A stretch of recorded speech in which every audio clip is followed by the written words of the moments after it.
L'arrêtage provisoire de la liste électorale s'est déroulé ce jour, conformément au calendrier électoral de la CENI. L'objectif de recenser 13 593 006 électeurs n'a pas pu être atteint. Le recensement s'est fait à seulement 70,80%. Les citoyens disposeront encore de 20 jours après le dépôt des listes électorales dans les Fukuntan.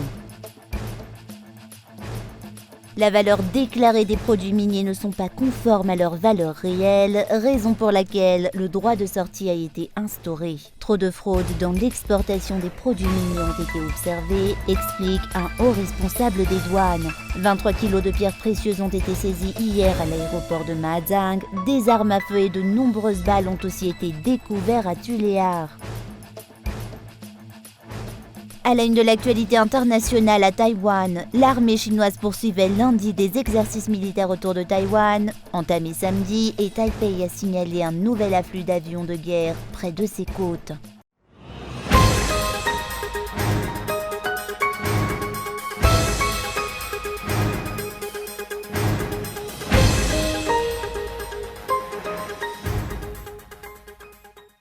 L'arrêtage provisoire de la liste électorale s'est déroulé ce jour, conformément au calendrier électoral de la CENI. L'objectif de recenser 13 593 006 citoyens n'a pas pu être atteint. Le recensement s'est fait à seulement 70,80%. Seuls 10 069 136 électeurs ont été recensés dans la liste électorale. Les citoyens disposeront encore de 20 jours après le dépôt des listes électorales dans les Fuktang pour vérifier s'ils figurent ou non dans la liste et si les informations personnelles enregistrées sont correctes.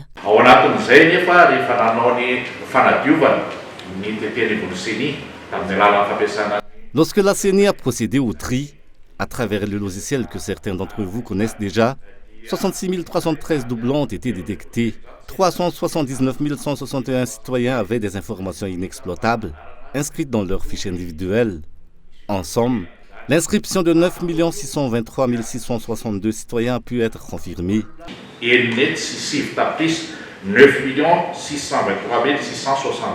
Chaque citoyen est ainsi libre de vérifier son nom et ses informations personnelles enregistrées dans la liste électorale après cet arrêtage provisoire de la liste électorale. Une vérification qui se fera dans les bureaux du Fukuntan. Pour les réclamations et les rectifications après vérification de la liste électorale, les citoyens disposeront de 20 jours à partir de l'arrivée de la liste des électeurs au niveau des Fukuntan. Cela pourrait se faire ce jour même ou encore demain, en fonction de la distance et de l'emplacement des démembrements de la CENI dans les districts. Les agents de la commune se rendront auprès de leur district pour récupérer les listes. Des représentants de la société civile et des partis politiques devraient être présents, vu que nous les avons tous invités à assister à cette cérémonie. Pour les Fukuntan proches des locaux des districts, la réception de la liste électorale pourrait se faire dès ce soir, mais je l'ignore encore. Cela dépendra de l'organisation, mais cette semaine, ou plus tard, elles seront disponibles dans toutes les Fukuntan. Ce sera qu'à partir de ce moment-là que le décompte de 20 jours pour la vérification et les réclamations commencera. Les responsables de la Commission électorale nationale indépendante continuent d'exhorter tous les citoyens à s'inscrire dans la liste électorale. Le recensement sera définitivement clos en mai prochain. L'élaboration des recommandations récoltées à partir du dernier échange concernant le processus électoral a été clôturée. La détermination d'une date en vue d'une seconde réunion de la CENI avec les parties prenantes des élections est en cours.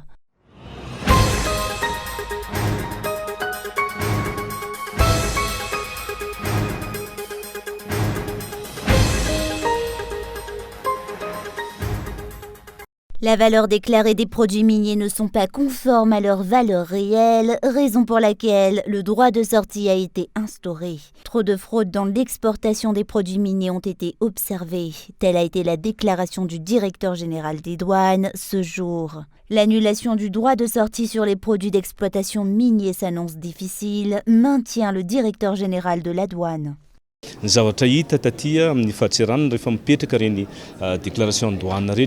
Ce que nous avons pu observer à la douane Une fois que les déclarations à la douane sont déposées, c'est de nombreuses fraudes pour les produits miniers. Lorsque les déclarations ont été faites, en moyenne, à 1,5 $ par kilo seulement sont déclarés. C'est ce que nous avons pu constater. C'est comme s'il fallait juste mettre une valeur à déclarer. Le droit de sortie a été instauré suite à ce phénomène. Seule la loi peut appliquer ou suspendre cette mesure. La douane n'est pas en mesure d'interférer. La rectification ne pourra se faire que par l'intermédiaire de la prochaine loi de finances. La clause transitoire sur le droit de sortie a pu aboutir à un compromis avec le secteur minier. Il y a aussi eu du dialogue public-public. Un dialogue public-privé sera prochainement organisé avec le secteur privé afin d'améliorer les mesures qui seront prises plus tard.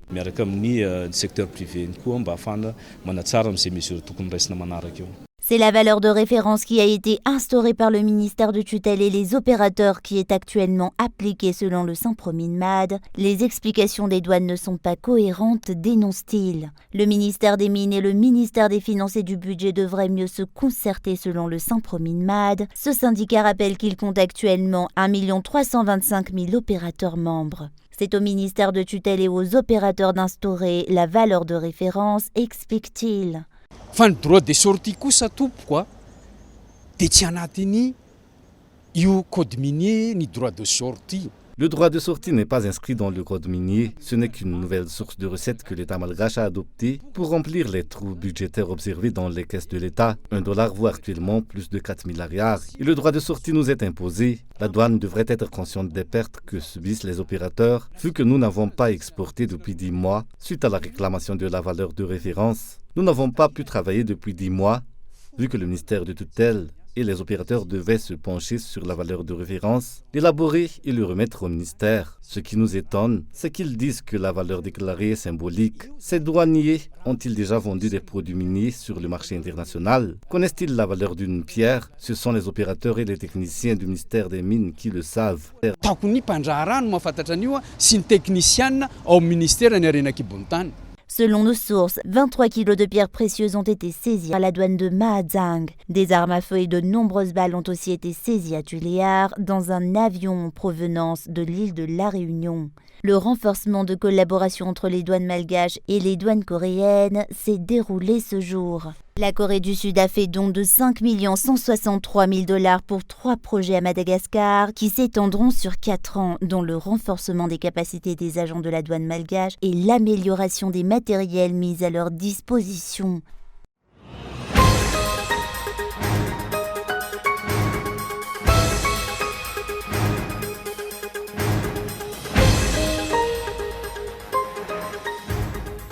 Les BRICS sont désormais économiquement plus puissants que le G7, le groupement des 7 pays les plus industrialisés du monde, d'après les analystes. Alors que les réunions de printemps du groupe de la Banque mondiale et du Fonds monétaire international se tiennent depuis hier jusqu'à dimanche à Washington, la nouvelle banque de développement des BRICS, la banque créée par les 5 pays du BRICS comme alternative aux 2 institutions de Bretton Woods, remet en cause la configuration internationale actuelle. Les BRICS, qui regroupent le Brésil, la Russie, l'Inde, la Chine et l'Afrique du Sud ont donc un poids économique plus important d'après les données d'Acorn Macro Consulting, un institut de recherche britannique. Pour cet institut de recherche, le bloc des BRICS contribue à 31,5% du PIB mondial contre 30,7% pour le G7. Cette tendance devrait aller crescendo, rapporte le JDD, le journal français du dimanche. La croissance des BRICS est notamment portée par l'émergence économique de la Chine et de l'Inde. L'acronyme BRICS désigne le rapprochement du Brésil, de la Russie, l'Inde, la Chine et l'Afrique du Sud, bien que depuis la guerre en Ukraine, certains souhaitent voir enlever le R de BRICS. Les membres de BRICS ont mis en place une coordination au niveau des questions commerciales ainsi qu'une banque finançant des prêts d'infrastructure. La nouvelle banque de développement des BRICS a donc pour objectif d'offrir des mécanismes de prêts alternatifs aux structures du FMI et de la Banque mondiale et a vu le jour en 2014. Les actions de la nouvelle banque de développement sont réparties à parts égales entre les 5 membres du BRICS.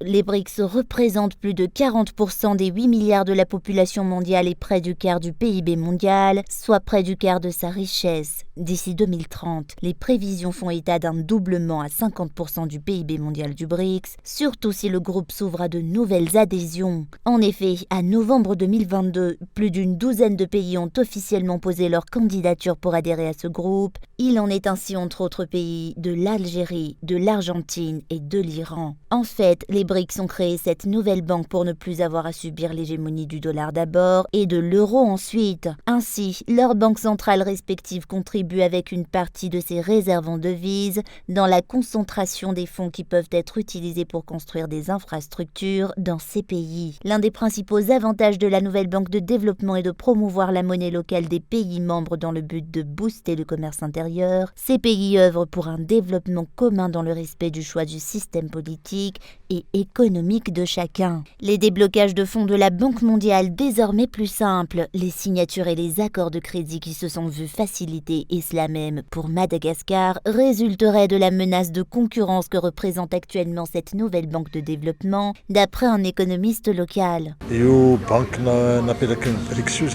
La nouvelle banque de développement des BRICS prend en charge des projets de développement en général. Elle est plus puissante que la Banque mondiale.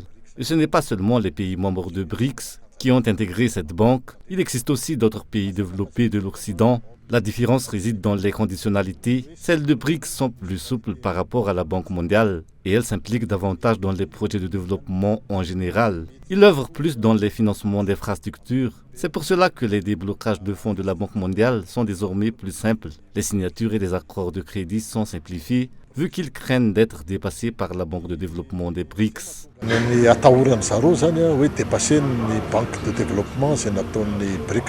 Madagascar n'est pour le moment pas membre du BRICS et officiellement n'a pas demandé à y adhérer. Le FMI et la Banque mondiale restent pour l'heure ses principaux pourvoyeurs de financement.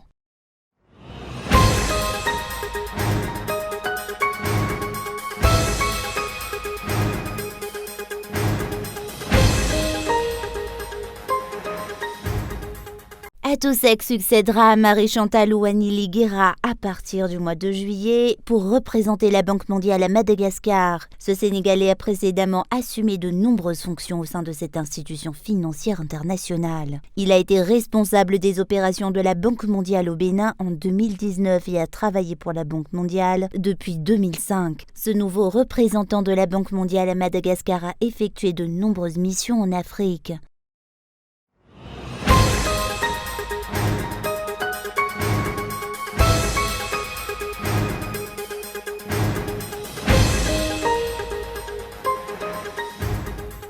Seuls 79% des citoyens de Mahajanga ont été inscrits dans la liste électorale jusqu'à ce jour, au moment de l'arrêtage provisoire de la liste électorale, suivant le calendrier de la CENI. Les objectifs avancés n'ont pas été atteints à Mahajanga dans le cadre de la refonte totale de la liste électorale 2022-2023.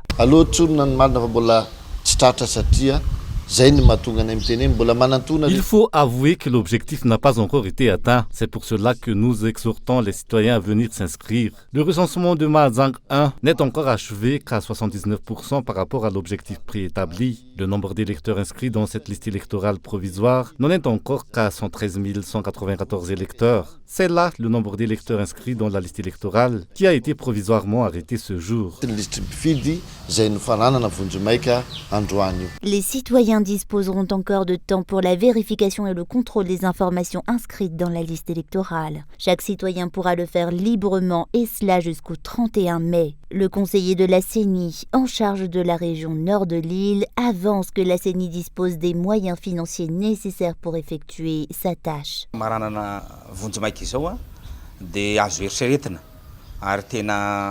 Si nous avons pu arriver à ce stade, si on sommes aujourd'hui à l'arrêtage provisoire de la liste électorale, l'on peut dire que nous disposons des moyens financiers nécessaires et afférents. Des faits peuvent exister, mais nous trouvons que tout se déroule correctement, d'autant plus que nous poursuivrons les efforts dans ce sens. Nous exhortons chaque citoyen à venir s'inscrire. Nous exhortons aussi la société civile et les partis politiques à sensibiliser la population sans exception. Après cette étape, la liste des électeurs sera disponible dans les Fukuntan et chaque citoyen devrait venir vérifier son nom et ses informations personnelles.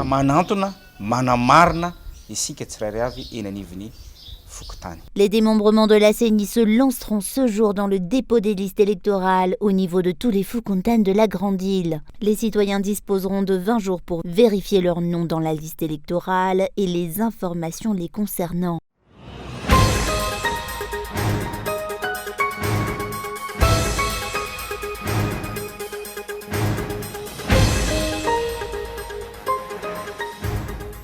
Les cas d'urgence enregistrés à l'hôpital CHU lors des fêtes pascales de cette année sont en baisse par rapport aux chiffres de l'année dernière. 198 personnes sont venues en consultation en 2022. Cet hôpital public n'a compté que 159 consultations cette année, en date du 9 et du 10 avril dernier. Les accidents à responsabilité civile restent néanmoins élevés, explique un responsable.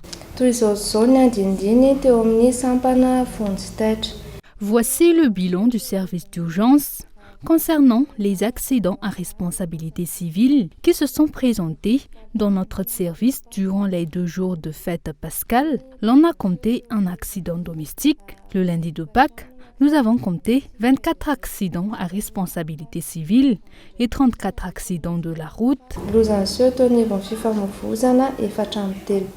20 personnes ont été admises en réanimation au CHU-JRA. 7 patients ont été admis à l'hôpital suite à une consultation. Concernant les services réanimation, durant les fêtes pascales 2023, l'on a compté 11 consultations, 5 admissions à l'hôpital. 6 patients n'ont fait que passer brièvement dans notre service. Un homme a été admis à l'hôpital suite à un excès d'alcool. Un enfant a failli se suicider cette année. En ce qui concerne les cas d'intoxication alimentaire, nous n'avons enregistré qu'un seul cas.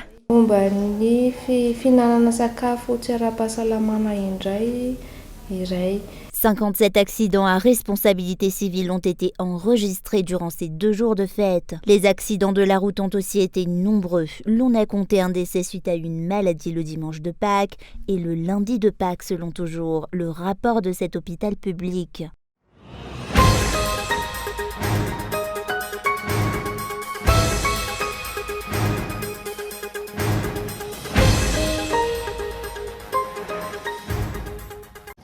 En quelques minutes, cette unité anti-aérienne taïwanaise se déploie.